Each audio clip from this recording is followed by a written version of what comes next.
March 14କୁ ଘୁଞ୍ଚିଲା Mahanadi ଜଳ ବିବାଦ ଶୁଣାଣି। ଓଡ଼ିଶା ଓ ଛତିଶଗଡ଼ ମଧ୍ୟରେ ଚାଲିଥିବା ମହାନଦୀ ଜଳ ବିବାଦର ଯାଞ୍ଚ କରୁଥିବା ମହାନଦୀ ଜଳ ବିବାଦ ଟ୍ରିବ୍ୟୁନାଲ (MWDT) ଏହି ମାମଲାର ଶୁଣାଣିକୁ ମାର୍ଚ୍ଚ 14 ତାରିଖ ପର୍ଯ୍ୟନ୍ତ ଘୁଞ୍ଚାଇ ଦେଇଥିବା ସୂଚନା ମିଳିଛି। ଫେବୃଆରୀ ଶେଷ ସପ୍ତାହରୁ ମାର୍ଚ୍ଚ ପ୍ରଥମ ସପ୍ତାହ ମଧ୍ୟରେ ସ୍ପଟ୍ ପରିଦର୍ଶନ କରିବା ପରେ ଏହି ଶୁଣାଣି କରିବାକୁ ଟ୍ରିବ୍ୟୁନାଲ ସ୍ଥିର କରିଛି।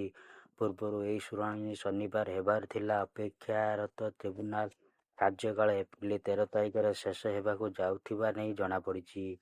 ବିବାଦର ସମ୍ପୂର୍ଣ୍ଣ ସମାଧାନ ସୁନିଶ୍ଚିତ କରିବା ପାଇଁ ଓଡ଼ିଶା ଓ ଛତିଶଗଡ଼ ଉଭୟ ଏହାର କାର୍ଯ୍ୟକାଳ 27 ମାର୍ଚ୍ଚ 2027 ପର୍ଯ୍ୟନ୍ତ ବୃଦ୍ଧି କରିବାକୁ କେନ୍ଦ୍ରକୁ ଅନୁରୋଧ କରିଛନ୍ତି। ଟ୍ରିବ୍ୟୁନାଲ ଅଧ୍ୟକ୍ଷ ପଦବୀ ଖାଲି ଥିବାରୁ ଗତ 9 ମାସ ଧରି ଏହା କାର୍ଯ୍ୟକ୍ଷମ ହୋଇନାହିଁ, ଯାହା ଫଳରେ କାର୍ଯ୍ୟରେ ବିଳମ୍ବ ହେଉଥିବା ଓଡ଼ିଶା ଓଭରଏଟ୍ ଜେନେରାଲ ଚିଦାମ୍ବର ଆଚାର୍ଯ୍ୟ କହିଛନ୍ତି।